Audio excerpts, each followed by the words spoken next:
The sun over the village of Umudike was not merely a source of light. It was a relentless, unblinking eye of fire that stared down at the parched earth without a hint of mercy or reprieve. In this ancient corner of the world, the soil was a deep, vibrant red, a color the elders whispered was the dried blood of the ancestors who had fought to claim this land centuries ago. For most men in the village, this red earth was a generous and fertile mother. Nadi, the village blacksmith, possessed a small, rocky plot tucked away near the stream that somehow managed to overflow with cassava every single season, no matter how sparse the rains were. Mazi Obi, a man so old his skin resembled the bark of a baobab and who walked with a crooked mahogany stick, consistently produced yams as thick as a grown man's thigh. But for Okeke, the land was not a mother, it was a stubborn, silent enemy that refused to yield even a handful of edible grain. Okeke was by no means a lazy man. In the social fabric of Umukike, laziness was a sin second only to theft, and Okeke was determined to be seen as a pillar of industry. He was often the very first person to arrive at his fields in the morning, long before the silver mist of the dawn had been chased away by the rising heat. He was also consistently the last to leave, often seen working by the dim, flickering light of a palm oil lamp well after the moon had taken its place in the sky. He owned the largest stretch of territory in the entire valley, a sprawling expanse of land that his father, Ude, had left him as a legacy of hope. It was a kingdom of potential that should have fed half the village and earned Okeke the double-beaded anklet of an Ozo-titled man, a position of immense prestige and power. Instead, his farm was a graveyard of ambition. Every morning, Okeke would stand at the edge of his property, his hands resting heavily on his hips and his brow frowned in a permanent mask of frustration. He would stare at the stunted, sickly yellowish stalks of maize that struggled to reach even his knees, looking like skeletal fingers reaching out of the dirt. While his neighbors' farms whistled and sang with the lush, rhythmic sound of wind blowing through thick, healthy leaves, Okeke's farm was eerily silent. The only sounds to be heard were the dry, brittle rustle of dying weeds and the occasional mocking cackle of a vulture perched on a nearby dead branch. He felt as though the very spirits of the air were laughing at his misfortune. "Why has the earth turned its back on me?" he would often shout into the empty air, his voice raspy from the fine red dust that seems to coat his throat and lungs. "I have followed every tradition passed down by the fathers of our fathers. I cleared the brush before the first moon of the planting season appeared. I burned the debris with such meticulous care that not a single sprout of green was harmed by the flames. I planted the yams at the perfect depth, measuring the coolness of the soil with my own bare fingers. Yet the earth treats my sweat like it is bitter poison, and the rain clouds seem to skip over my ridges as if they are afraid of what lies beneath my soil. Am I a cursed man in a blessed land?" The psychological toll of this constant failure was far heavier than the physical labor of tilling the stubborn ground. In Umudike, a man's worth was not measured by the speed of his feet or the strength of his wrestling grip. A man was measured by the size and fullness of his yam barn. A man with an empty barn was a man without a voice in the village square. When the elders gathered under the great ancestral tree to discuss the affairs of the community, be it land disputes or marriage dowries, Okeke was forced to sit in the very back, his head bowed. He could feel the eyes of the other men boring into his back, some eyes filled with a soft, unbearable pity that made him want to scream, while others held a subtle, stinging contempt. They whispered in the marketplace that perhaps his heart was not pure, or that he had inherited a secret curse from an ancestor who had offended the forest spirits. His wife, Ma, tried her best to be a source of strength, but the relentless grind of poverty had etched deep, weary lines into her once radiant face. They had 3 children to feed, and every evening the family meal was a desperate exercise in subtraction. "We must stretch the remaining flour today," she would say, her eyes carefully avoiding his as she stirred a thin pot of soup. "If we eat until our bellies are full tonight, we will have nothing but boiled water for the next 3 nights." Okeke would only nod in silence, the shame burning in his chest hotter than the midday sun. He was a big man with a big farm, but he was failing the simplest, most ancient duty of a provider. This cycle of public failure and private hunger had turned his heart into a dry, hollow husk. He was a man pushed to the edge, and on the edge, men often look for help in places they should avoid. The sacred grove of Allah, the earth goddess, was a place where even the most seasoned hunters and legendary warriors moved with hushed breaths and pounding hearts. It was a dense, ancient pocket of forest that had stood since the dawn of the world, never once feeling the bite of an iron axe or the searing heat of a farmer's clearing fire.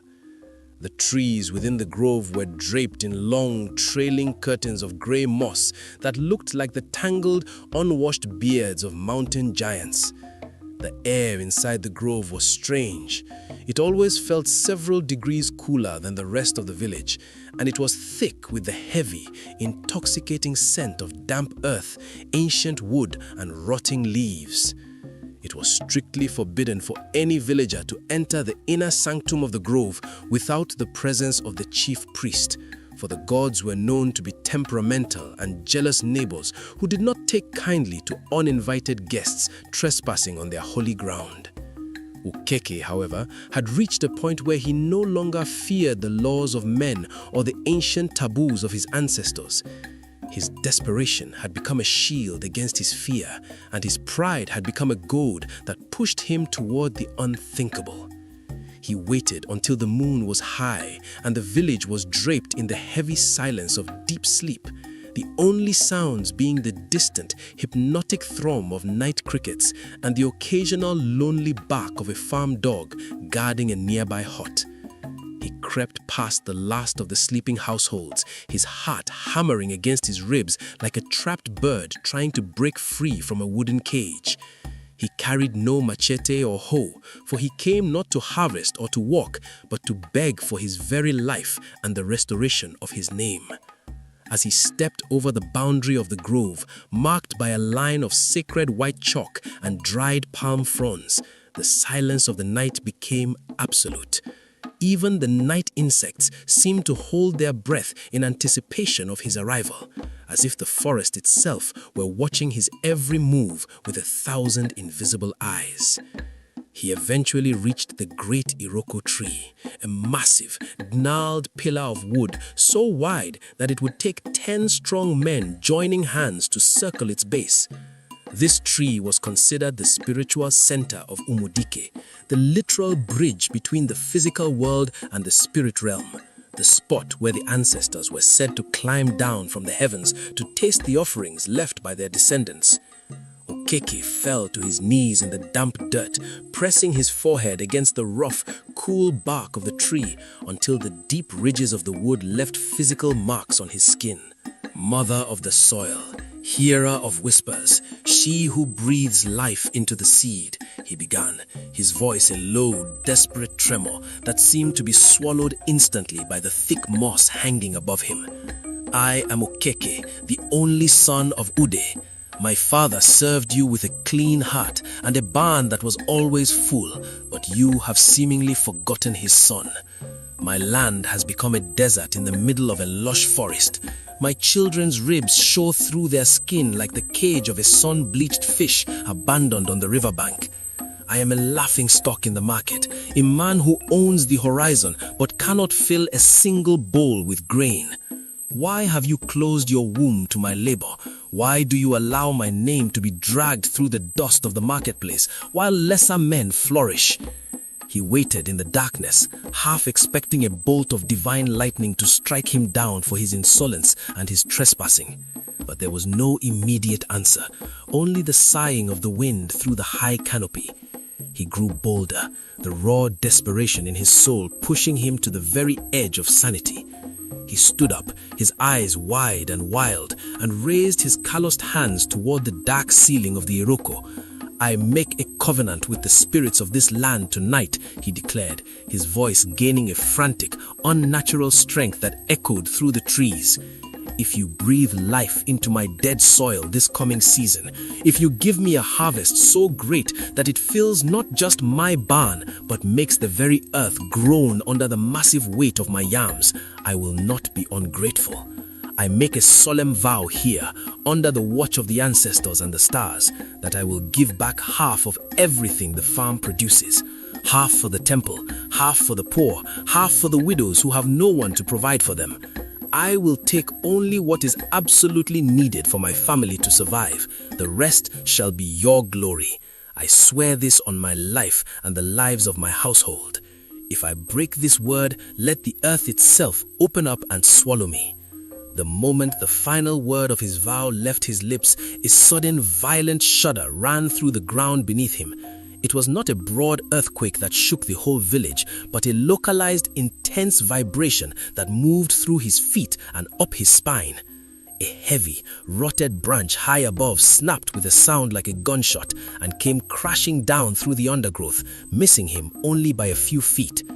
Then a strange, low-frequency sound filled the grove, a rhythmic humming like a million bees vibrating their wings in perfect unison, though not a single insect could be seen in the gloom. Okeke scrambled backwards, his eyes wide with a terrifying mixture of horror and ecstatic hope. He turned and ran as fast as his legs could carry him, never looking back until he reached the safety of his own hut, unaware that while men may forget their promises in the light of day, the gods are the most meticulous and unforgiving bookkeepers in the universe. When the first rains of the new season finally arrived, they did not come as a gentle, rhythmic drizzle that slowly coaxed the life out of the earth. Instead, the sky over Umudike turned a deep, bruised purple, and the rain exploded from the clouds with a ferocity that threatened to flatten the tall elephant grass. While the other farmers of the village huddled fearfully under their thick thatch roofs, watching the storm with a mixture of gratitude and anxiety, Okeke stood in the middle of his vast, empty field. He turned his face toward the dark sky, letting the cold water soak through his heavy cotton clothes until they clung to his skin like a second layer of flesh. More than the water, however, he felt the earth itself change beneath his feet. The soil, which had been cracked and ashen for as long as he could remember, began to drink with a sound that was almost like a thirsty man gulping frantically from a freshwater gourd. When the planting began just a few days later, the villagers noticed something that defied all logic and tradition. While everyone else labored and strained, their muscles bulging as they tried to push their heavy iron hoes into the stubborn mud, Okeke's tools seemed to slide into the earth as if it were cutting through soft, warm butter. He worked with a feverish, rhythmic pace that suggested he was possessed by a spirit of industry, or perhaps even something more powerful. He planted his seed yams and his kernels of golden maize with a speed that left his hired help breathless and bewildered. By the end of the first week, while the other sprouts in the village were barely tiny green specks in the dirt, Okeke's farm was already covered in a thin, lush carpet of vibrant emerald that seemed to glow in the morning light. "Look at that," Maziobi remarked one morning, leaning heavily on his walking stick as he passed by Okeke's boundary fence. The old man's eyes were narrowed in disbelief. "I have lived through 80 seasons of planting and reaping, and I have never seen a plant grow with such a desperate hunger. Okeke, tell me truly, what did you feed this soil? Did you bury a pot of gold or the heart of a brave lion beneath these ridges to make them so strong?" Okeke only laughed, a sound that was a bit too loud and a bit too sharp to be entirely natural. "It is just hard work, Mazi. Hard work and the sudden, unexpected favor of the clouds. Perhaps the ancestors finally grew tired of my constant complaining and decided to shut my mouth with a blessing." But deep down, Okeke knew it wasn't the work or the ancestors' pity. He watched in awe as his maize stalks grew several inches in a single night, their leaves broad, waxy, and deep green, catching the morning sunlight like polished mirrors. The vines of the yams were so thick and vigorous that they looked like green snakes entwining the wooden stakes, climbing higher and higher until they threatened to overtop the perimeter fence. As the months passed, the transformation of the blessed field became the primary topic of conversation in every household and at every market stall. People traveled from neighboring clans, some from as far as 3 days' walk away, just to witness the miracle with their own eyes. They stood at the edge of the property, whispering in hushed, reverent tones about the man whom the gods had chosen to favor. The crops didn't just look healthy, they looked supernatural. The ears of corn were double the usual size, bursting through their thick husks with kernels that shone like polished ivory or rare yellow gold. It was as if the earth were pouring all of its hidden energy into this one single plot of land, leaving the rest of the world to survive on scraps. Ma, Okeke's wife, was at first overjoyed and relieved. She no longer had to count every grain of salt or stretch a single dried fish to last an entire week of soup.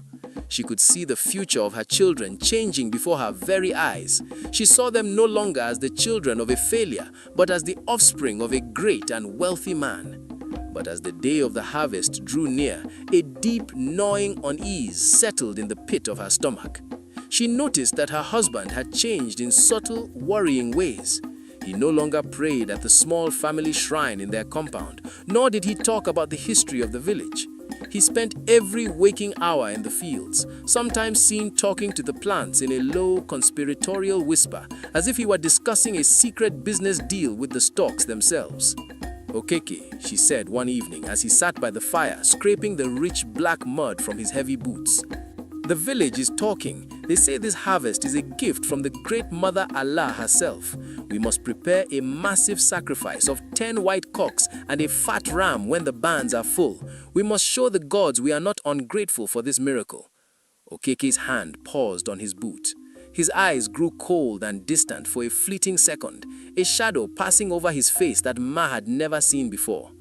"Of course, Ma, we will give what is due. But remember, I am the one whose back is breaking in that sun every day.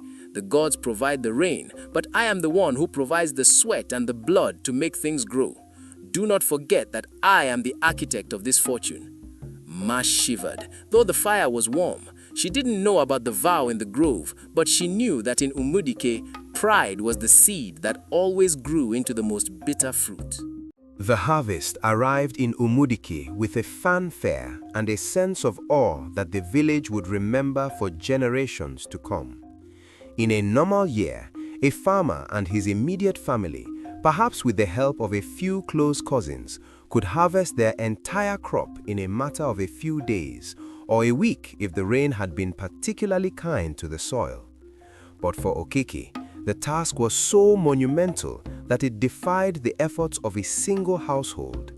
He was forced to hire nearly 30 of the strongest young men from the village, men who were themselves struggling with their own meager yields, promising them a generous portion of the grain just to help him dig up the massive yams and haul the endless rows of corn.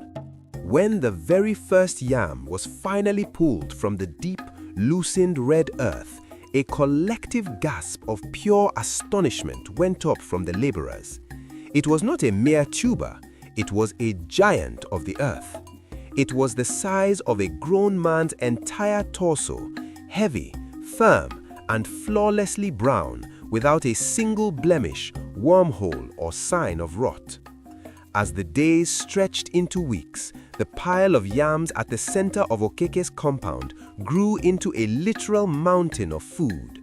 The maize was so plentiful that Okeke had to commission the village carpenters to build 3 additional granaries, and even then, the golden ears of corn threatened to burst through the wooden slats like water breaching a dam. Okeke was now, without any shadow of a doubt, the wealthiest man in the region. He spent his days walking among his piles of food, his hands clasped firmly behind his back and his chest puffed out like a proud rooster. He began to envision himself sitting at the very head of the village council, wearing the double-beaded anklet of an Ozo-titled man, a position that would grant him ultimate respect. He saw his daughters married to the sons of powerful kings from the river kingdoms, and his sons owning half the livestock in the entire valley.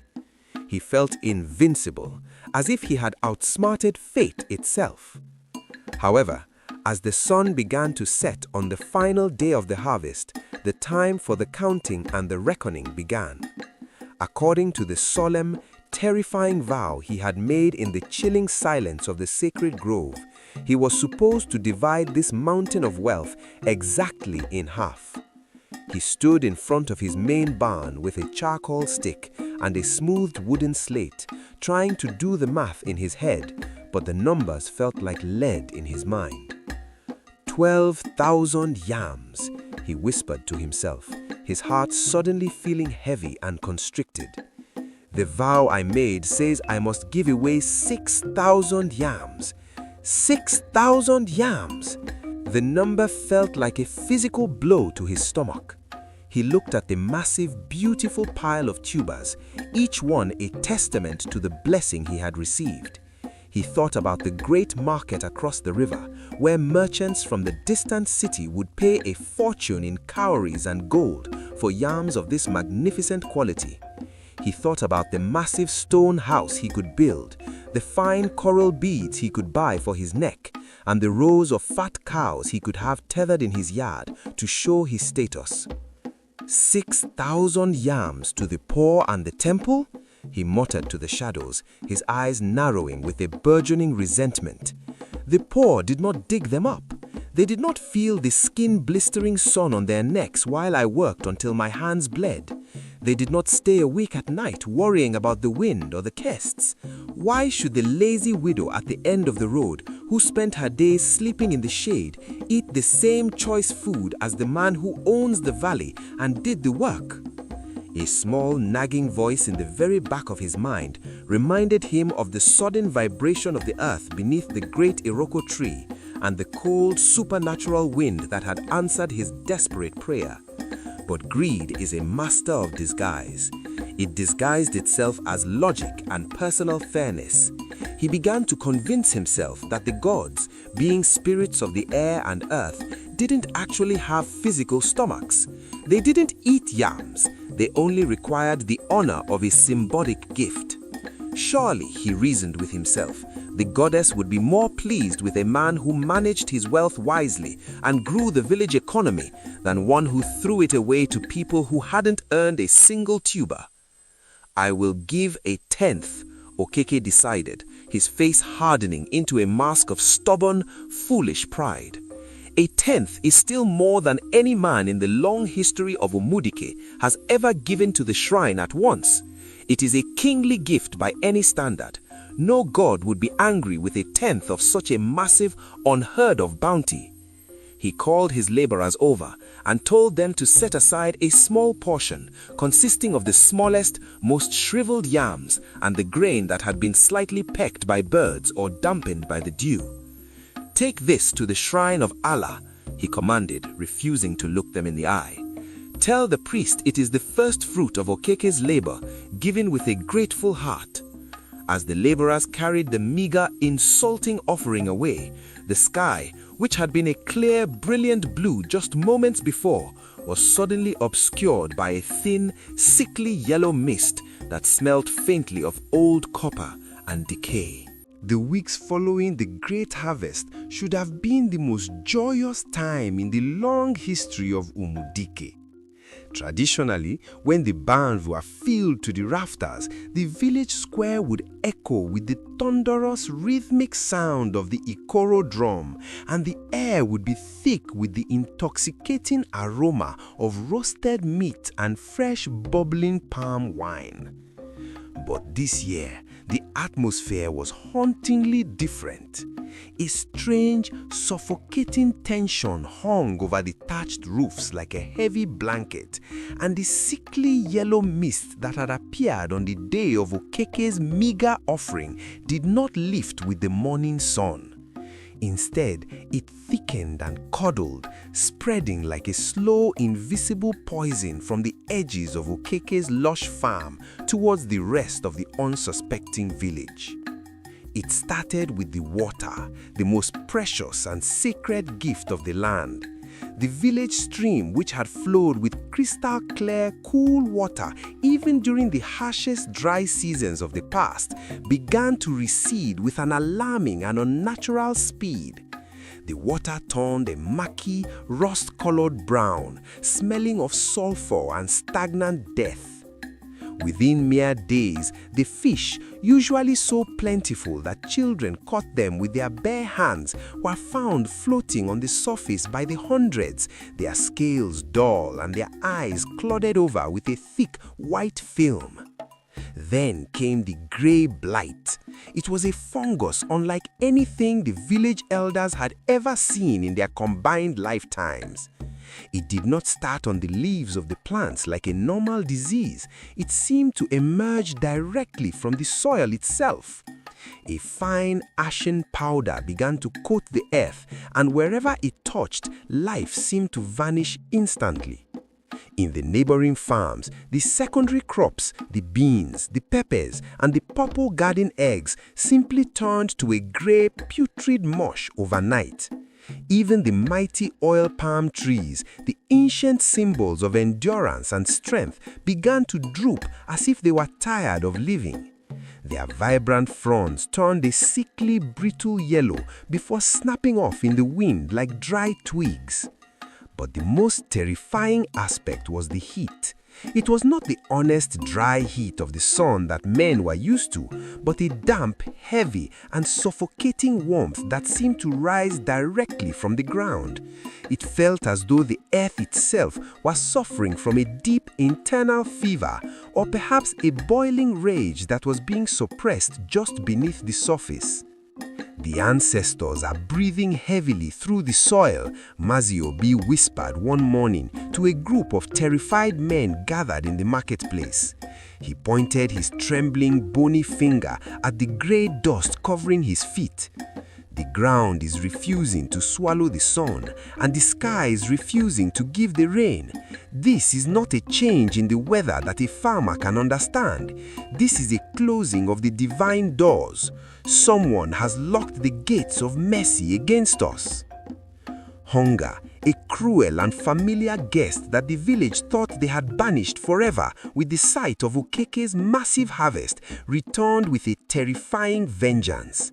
Because the stream was foul and the minor crops were dead, the people turned in desperation to the food they had stored in their communal granaries from previous years. But the curse followed them even there.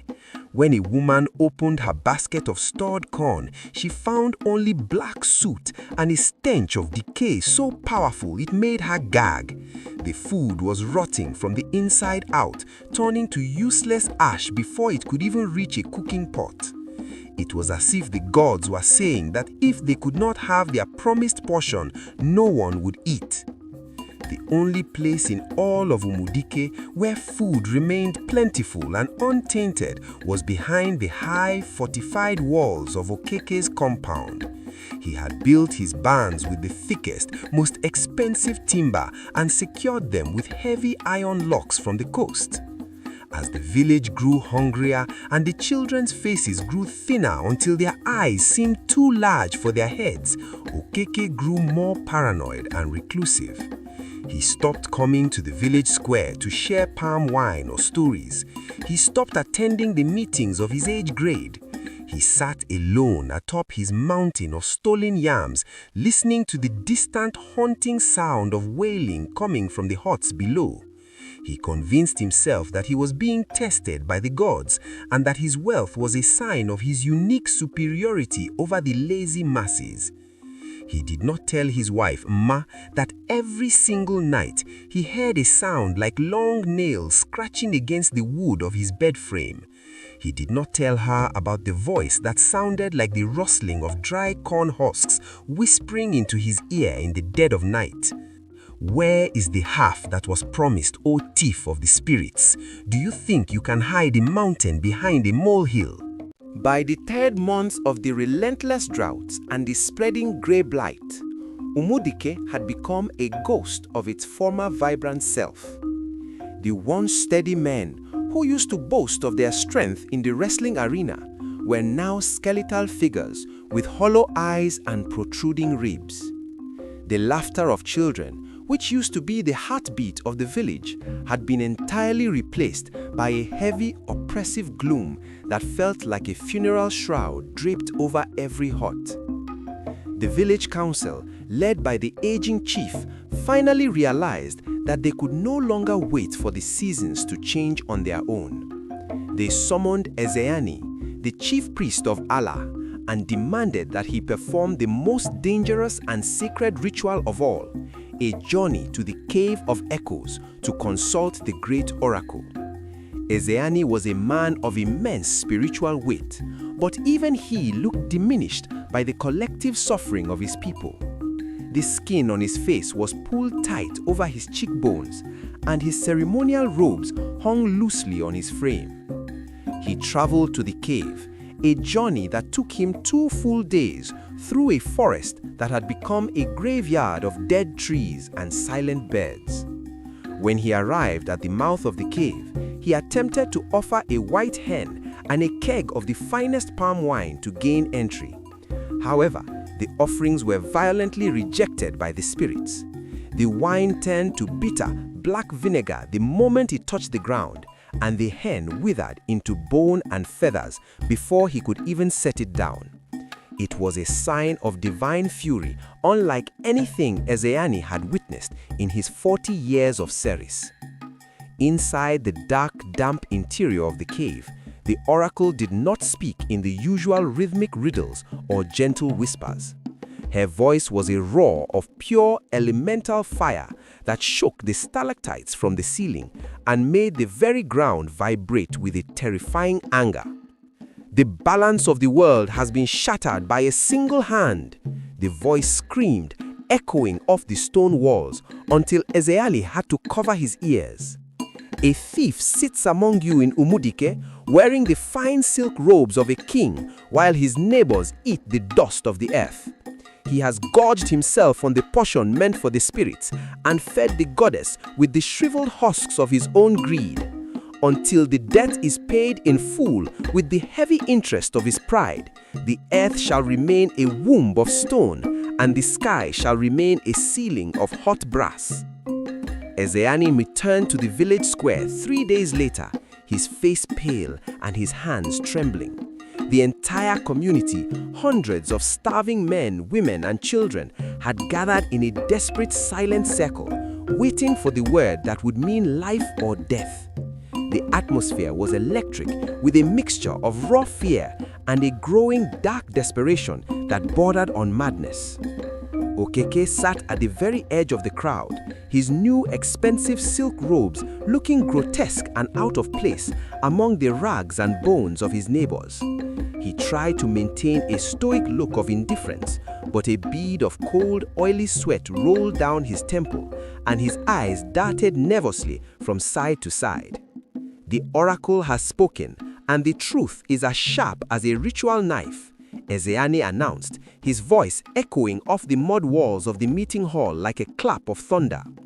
"The drought is not a matter of the clouds, and the blight is not a simple disease of the plants. It is a divine punishment for a secret and terrible abomination committed in the dark. One man among us entered the sacred grove in the dead of night when he thought no one was watching. One man begged for a blessing and made a solemn blood-bound vow to give half of his harvest to the goddess and the poor. And that man has lied to the heavens, keeping the grain for himself while his brothers perish. If until the debt is paid in full with the heavy interest of his pride, the earth shall remain a womb of stone, and the sky shall remain a ceiling of hot brass." A deadly, terrifying silence fell over the square. The only sound was the raspy, shallow breathing of the hungry and the distant whistle of the dry wind. Slowly, as if moved by a single invisible hand of judgment, all heads turned toward the only man who still had flesh on his bones. All heads turned toward the man who had built 3 new granaries while his neighbors were busy digging graves for their children. The realization hit the crowd like a physical blow. their suffering, their dying livestock, and the ruin of their land were not the results of bad luck, but the direct consequence of one man's betrayal. Okeke tried to stand, but his legs felt like wet clay, and his heart hammered against his ribs with the force of a drum. He looked at the faces of the people he had known since childhood, the men he had wrestled with, the women who had shared their hearths with him, and saw only a cold, murderous hatred. The mask of the blessed farmer had been ripped away, revealing the thief beneath. He realized in that moment that no wall was high enough and no lock was strong enough to protect a man from the collective wrath of a village he had betrayed. The air in the village square felt as though it were being squeezed by invisible, heavy hands. Okeke stood paralyzed, the weight of 1,000 accusing eyes pinning him to the spot like a moth to a board. For months, he had walked through the village with his head held high, intoxicated by the belief that his overflowing barns were a shield that protected him from the scrutiny of both men and spirits. He had equated his wealth with divine approval, convincing himself that he was a man of destiny who was simply too important to be bound by the same rules as the common folk. But now, under the burning, translucent gaze of the chief priest, that shield of pride had turned into a heavy yoke of lead that threatened to crush his very soul. "Speak, Okeke!" the chief thundered again, his voice cracking like a whip across the silent square. "The oracle does not throw words to the wind. She has named the sin and she has pointed the finger. Do you deny that you stood before the great Iroko in the dead of night and pledged half of your soul's labor to the land? Do you deny that when the time for payment came, you gave the goddess the shriveled rot while you kept the golden grain for yourself? Look around you, Okeke. Look at the faces of the people you call your brothers and sisters." Okeke opened his mouth to lie, to weave a story of misunderstood intentions, or to claim that the oracle's priest had misheard the spirits. But as he tried to speak, the words died in his throat like dry ash. He looked down at his hands, and to his absolute horror, he saw that the grey blight, the very ashen powder that was killing the village, was beginning to manifest on his own body. A fine, ghostly layer of grey dust was coating his expensive silk robes, and his fingernails were turning the color of charcoal. The crowd saw it too. A collective gasp of pure terror and mounting rage rippled through the square as they witnessed the divine mark of a thief appearing on his skin. I was afraid of returning to the hunger," Okeke finally cried out, his voice breaking into a pathetic, high-pitched wail that carried no dignity. "The land had been a desert to me for so many years. I only wanted to ensure that my children would never have to beg again. I didn't think it would hurt the rest of you. I thought the gods were generous and wouldn't miss a few baskets of grain. I meant to give more later. I truly did." "You thought the gods were fools you could haggle with like a merchant in the market," Namdi, the man who had buried his youngest son only a week prior, screamed as he lunged forward. He was held back by the trembling arms of two other men, but his eyes were filled with a murderous light that promised no mercy. "You ate the life force of this entire village to build a wall of yams around your own house. You sat in your compound drinking fine wine while we boiled leather and bitter roots just to keep our hearts beating. Every tuber in your barn is a drop of blood from our children." The anger of the village was no longer a murmur or a whisper. It was a physical, terrifying force that vibrated in the air. Young men reached for their machetes, their knuckles turning white with the desperate desire for justice. They saw Okeke no longer as a neighbor or a friend, but as a parasite that had gorged itself on the vitality of the community while they withered away. Even the elders, usually the voices of restraint and peace, looked away from him, their faces hardened into masks of unyielding stone. blood will not heal the soil, nor will the rain bring it," Eziani interjected, his voice cool and steady despite the mounting chaos.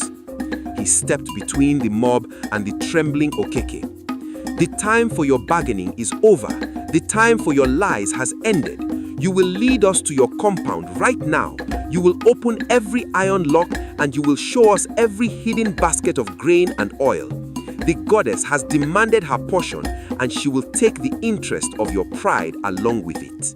The procession from the village square to Okeke's compound was a grim and silent affair, resembling a funeral march more than a gathering of neighbors. Okeke walked at the very front of the line, his shoulders slumped so low it seemed his spirit had already departed his body. His expensive silk robes, which only hours ago were a symbol of his untouchable status, now hung on him like filthy rags, increasingly coated in the ghostly grey powder of the blight. Behind him followed the entire village, a long haunting line of skeletal figures carrying empty baskets, hollowed out gods, and the heavy hearts of those who had seen their lives crumble while one man feasted in secret. When they reached the high fortified gates of Okeke's compound, his hands shook so violently that he could barely fit the heavy iron key into the lock. The metal groaned as the gates swung open, and as the doors to the primary barns were unbarred, the scent of the harvest wafted out into the dry air. It was a smell that was sweet, earthy, and overwhelmingly abundant, a scent that should have brought joy, but now brought only tears of bitter realization. "Do not lay a single finger on this food for yourselves," Eziani warned, his voice booming with authority as he raised his ritual staff to hold back the desperate crowd. "This wealth is currently the property of the spirits, tainted by the sin of a broken oath. If any man or woman eats of this before it is properly offered back to the Great Mother Allah, their belly will turn to stone and their blood will turn to vinegar. We are here to balance the world, not to loot it." Under the strict direction of the priest and the village elders, the grueling work of emptying the storehouses began. It was a massive undertaking, far more physically demanding than the harvest itself had been. Every single yam, every bag of golden maize, every jar of thick palm oil, and every bundle of spices was hauled out of the shadows and into the light. Okeke was not permitted to stand aside and watch. He was forced by the young men of the village to carry the heaviest loads himself. Back and forth he went, moving from his barns to the boundary of the sacred grove, his muscles screaming in protest and his skin blistering under the sickly yellow sun. With every basket he carried, he felt a piece of his soul being stripped away. The restitution lasted all through the remainder of the day and well into the chilly hours of the night. The oracle's interest was indeed high. The spirits did not merely want the half that Okeke had originally promised, they demanded the whole of his pride as a penalty for his deceit. They emptied his house of the fine fabrics he had bought from coastal traders. They took the decorative coral beads, the ivory-handled knives, and the polished copper bowls. By the time the sun reached its zenith the following day, Okeke's once magnificent compound was as empty, silent, and desolate as his farm had been during the years of his failure. A massive, towering heap of wealth now sat at the very edge of the forbidden forest, a silent monument to one man's avarice and a whole village's unnecessary suffering. Eziani performed the final solemn rites, pouring a libation of the last of Okeke's stored palm wine on the mound. "Great Mother Allah," he prayed, his voice echoing through the silent trees. "The thief has finally returned what was stolen. The debt is paid in full. We return to you the fruits of the broken vow and the interest of a man's pride. Take the food that was withheld, and in your mercy, give us back our lives and the breath of our soil." As the final word of Eziani's prayer dissolved into the stillness of the sacred grove, the atmosphere over Umudike shifted with a violence that made the ancient trees tremble to their very roots. For months, the village had been trapped in a stagnant, airless heat, but now a sudden cooling wind began to howl from the north. This wind did not carry the dry dust of the desert. It carried the sharp electric scent of a distant mountain storm and the sweet promise of moisture. The oppressive yellow mist that had acted as a shroud over the land began to swirl and thin, pulled away by the invisible fingers of the spirits. Above, the sky, which had been a hard, polished brass for an eternity, began to bruise with deep, heavy purples and charcoal grays. Then came the thunder. It was not a single sharp crack, but a continuous rhythmic roar that sounded like the gods themselves were beating on a giant drum made of the earth's own core. Great jagged streaks of blue-white lightning tore across the horizon, illuminating the skeletal, leafless trees of the village like reaching, desperate fingers. For a heartbeat, the entire world seemed to hold its breath, caught in the tension between the curse and the cure. Then a single fat drop of water splashed into the red dust at the center of the village square. Another followed, and then another, until the sky literally collapsed under its own weight.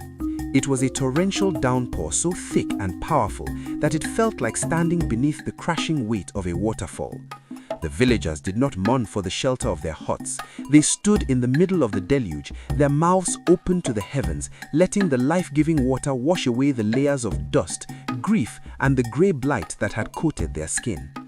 They danced in the rising mud, crying and laughing in a frenzy of absolute relief. The grey blight was washed away in swirling red rivulets that flowed like blood back into the parched earth, and the foul, rust-colored water in the village stream began to churn and clear, replaced by the rushing transparency of a fresh, healthy current.